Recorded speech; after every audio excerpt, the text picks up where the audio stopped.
Hey guys, Yankee here, and today I'm going to be giving my thoughts on a comic book called Pink Lemonade.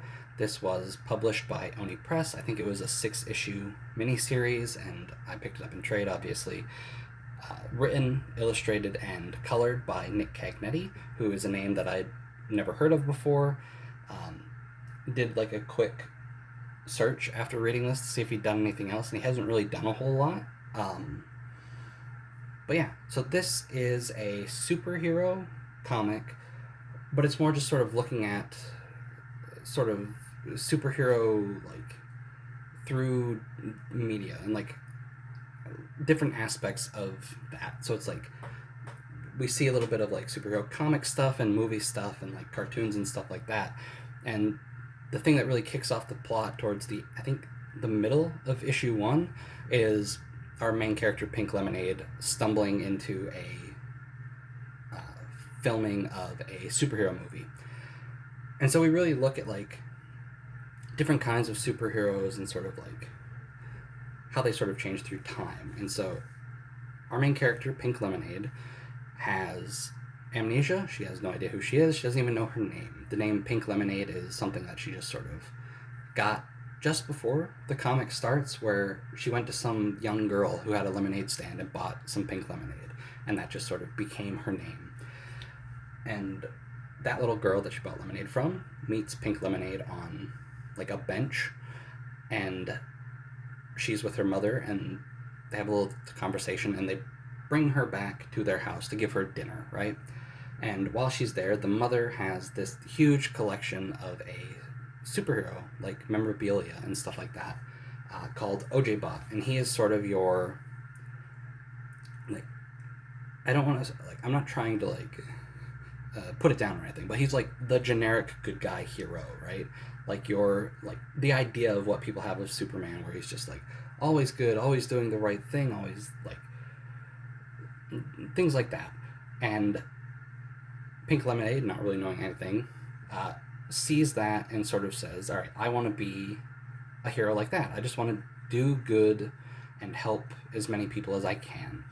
And so that's what she is. She's sort of unwavering in that throughout this whole thing. And even though she's meeting, you know, she has a villain. We get a villain set up in the first issue who runs through the whole series here. Um, but she really sticks to that and just trying to be like OJ Bot, but also trying to get OJ Bot to come back. And she has like this.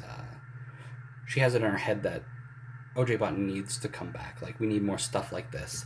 And there's talk about how the thing that actually ended up killing OJ Bot as like a franchise is like a gritty reboot, things like that. So that's the sort of stuff you can expect from this. Like talking about you know different kinds of like superhero comics and like here on the cover we have like two different ones.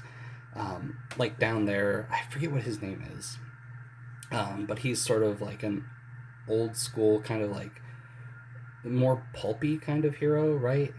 At least in design. I'm not really familiar with that stuff, so I'm just talking out.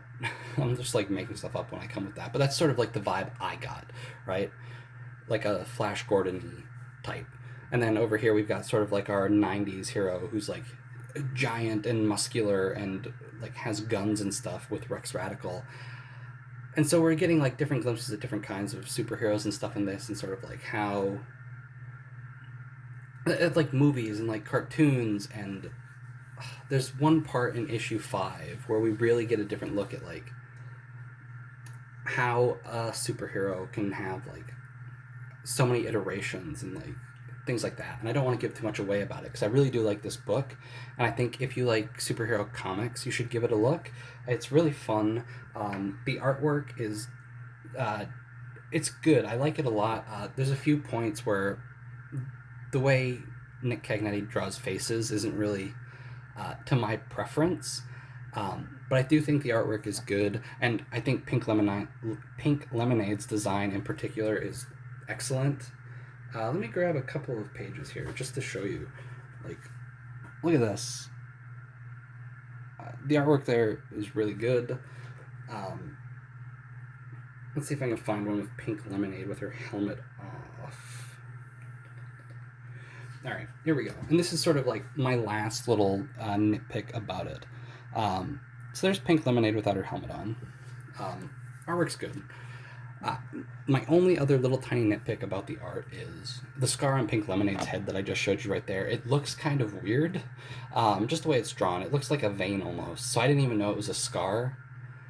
Like at first, like I didn't realize that until they spelled it out. Um, but yeah, artwork is fun. There's a lot of like creative panels and stuff like that. Like I don't remember what page it's on. I'm not going to go digging through the book for it, but there's like a panel where there's like a little fight scene going on, where in the foreground we see like the final movement, but like in the background of that and like sort of faded out coloring, you see like the movements that got them there. And there's like a scene up on like in an art gallery up on like this weird uh, infinity symbol like hanging that looked really cool too. uh, Artwork's good, story is fun and interesting, and for my first time reading anything from Nick Cagnetti, it hooked me. I liked it a lot, and I'm definitely going to be checking out anything he does in the future. I don't know if that's more Pink Lemonade stuff or if this is finished. I think either way, it could be good. I think you can expand on this, and it would be fun. But I also think if it just stays as this one volume, it would also be, perfectly fine. Uh, but yeah, I'm definitely going to be checking out anything Nick Cagnetti does in the future, and I'm really excited for it because, again, I just had a really great time with this. So, if you like comics, if you like superhero comics in particular, and you just want something a little bit different and not maybe something from like the big two or some like big um, shared universe, because it feels like everybody is trying to start their own big shared universe nowadays too. Uh, Pick this up. It's really good. It was a quick read. Uh, yeah. Anyway, thanks for watching. I'll see you guys next time.